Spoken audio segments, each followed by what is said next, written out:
to start off, I want to say I saw some of the clips of the next season. I'm very excited for what's in store. I have a question to start off for Dónal and Marcus. In your mind, what are some of the key elements from last season that you're going to be bringing to season 2? Why don't we start with Dónal? It's some of the key elements that to bring to this season. I think for me, I wasn't overly familiar with, I didn't watch any of season 1 before I started filming on season 2. And in a way that was kind of helpful for me because it allowed me to kind of make this character my own, and that the connections between Matt in season 1 and season 2 kind of happened unconsciously. And I think that's a lovely thing to kind of see once I did watch season 1, is that like the things that are there in both those performances is inherently like the kind of the essence or the nature of that character that kind of sings to the top of the performance. And but I think, the things that I wanted to carry through from season 1, I guess, were maybe not like avoiding like that there's decisions and kind of behaviors in the character in season 1 that I think in season 2 he's coming to terms with, and he kind of has to rather than kind of shake it off and avoid it or start a kind of a new path that means that he's moving away from something. I think the lesson that he's on is one of acceptance and kind of saying, yes, like those are decisions and behaviors that I made, and do I want to change that? And yeah. Great, thank you. And then Marcus?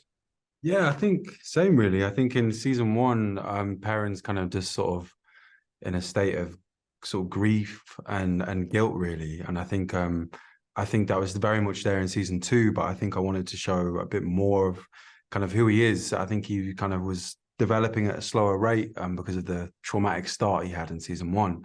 So it was more kind of showing his kind of friendship and his sort of like humor and also kind of leadership skills slightly as well. So kind of developing some of those qualities, even if he doesn't kind of feel that they're sort of his kind of nature, some of those kind of things that we didn't really get to see in season 1.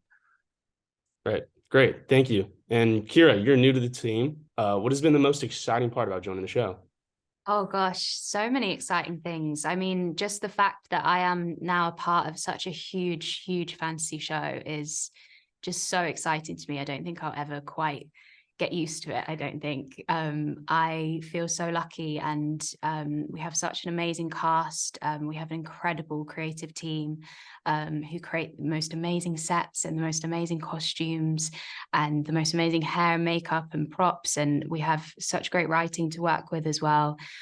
So it's been a real joy to kind of join this show, and yeah.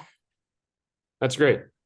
I know you kind of just touched on this, Ceara, but I was wondering if any of the other ones could say, what has been the most fun part about diving into this crazy world that you have as actors, especially in this TV show?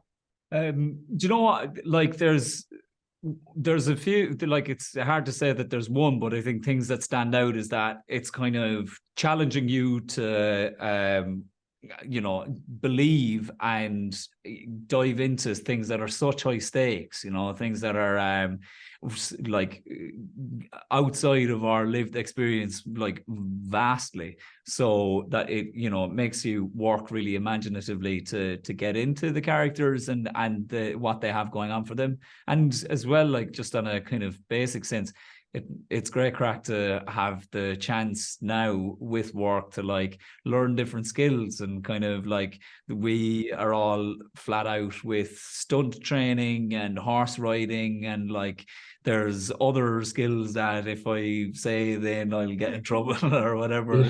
Spoilers. But like that, I think I feel really blessed that, that in a job like this, that part of the preparation is learning these new skills. That is great crack. And I think it lets you get into the character as well.